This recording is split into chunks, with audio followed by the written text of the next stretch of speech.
Hello, my name is Amos Tarfa, and I'm the director of the Learning Institute for Excellence, as well as Lifestem Academy. In this video, I want to talk briefly about the rules of exponents, but I'm actually going to use a special textbook for today. The rules of exponents are the same no matter where you look, but this book is actually called the Cambridge IGCSE. And this is a mathematics core and extended, and it has practice problems for us to use. This is from the Cambridge University Press.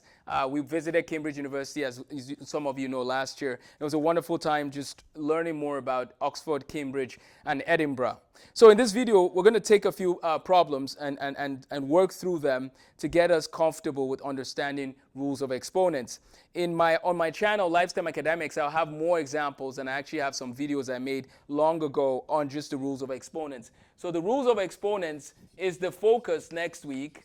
So rules of exponents is the focus next week for Algebra 1. So if you're in, Algebra 2, CLEP Algebra students, whether you're in college algebra or in pre-calc, this is for you. Whether you're in Algebra 2, CLEP preparation, college algebra, pre-calculus, we're all learning the rules of exponents and flowing right into factoring. So we're going to take that, flow right into factoring polynomials, and then we're going to flow from there to rational expressions.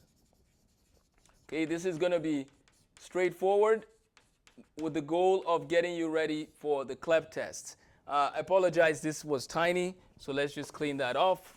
We'll focus on rules of exponents and flow right into factoring. What are the skills you need to be good at math? You need the ability to take good notes, review those notes, practice problems, find where you have holes and fix those holes. Those are some skills that will help you to be good at math. Pay attention to the topic you're learning. Make sure that you're following the reasoning behind the pattern in question. Those things will help in math. Okay, what are some of the rules of exponents? We discussed this before. We said that if something, let's say x to the m power times x to the n power, if they're multiplying, then their exponents are going to add. If they are dividing, then their exponents are going to subtract, right? So we have the situation of a multiplication. We have a situation of division. What if we have something with a negative exponent, something like this?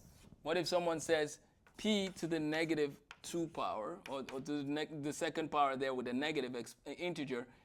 We write that this way, okay? When there's a negative exponent, we bring it downstairs. If the negative exponent is downstairs, you bring it upstairs. That's how we work with those rules of exponents. For more rules of exponents, my book, Tools for Master Mathematics, has them. They're free online. You can find the rules of exponents anywhere. Make sure you have a printout of the rules of exponents. If you have a picture of some pop musician in your room, take that down, put up the rules of exponents. That would be a better thing to have on your walls.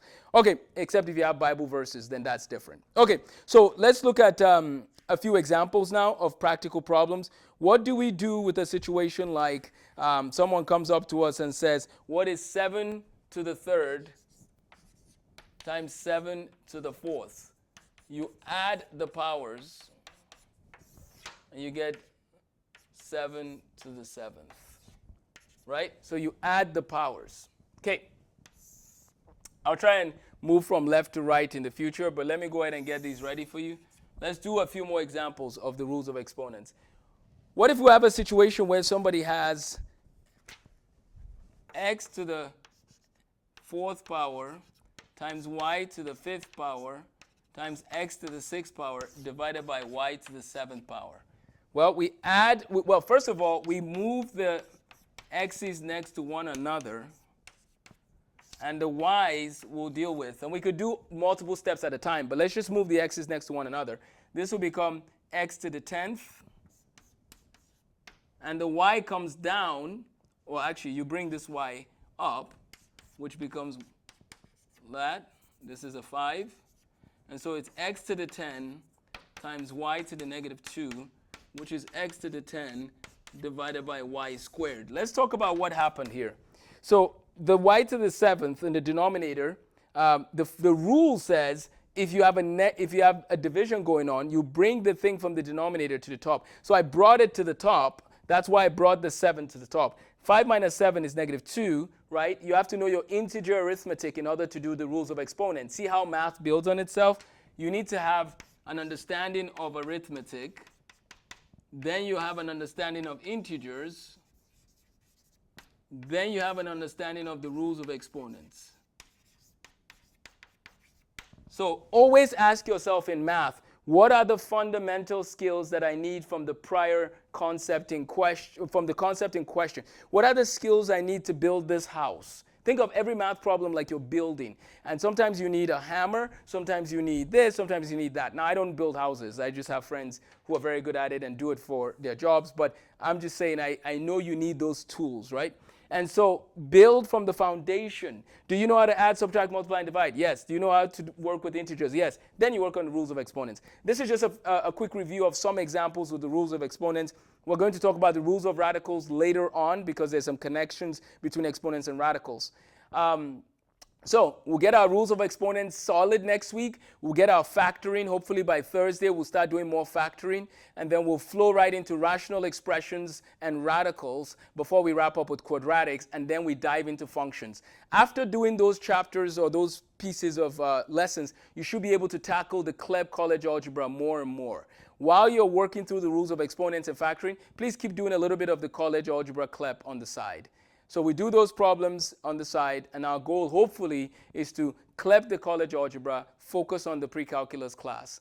Let me know if you have any questions. Please go ahead and still get my open math, just so you have that resource for the videos as well. Thanks for watching this video. Please feel free to share this with your friends as well, and let's all learn math together and master mathematics.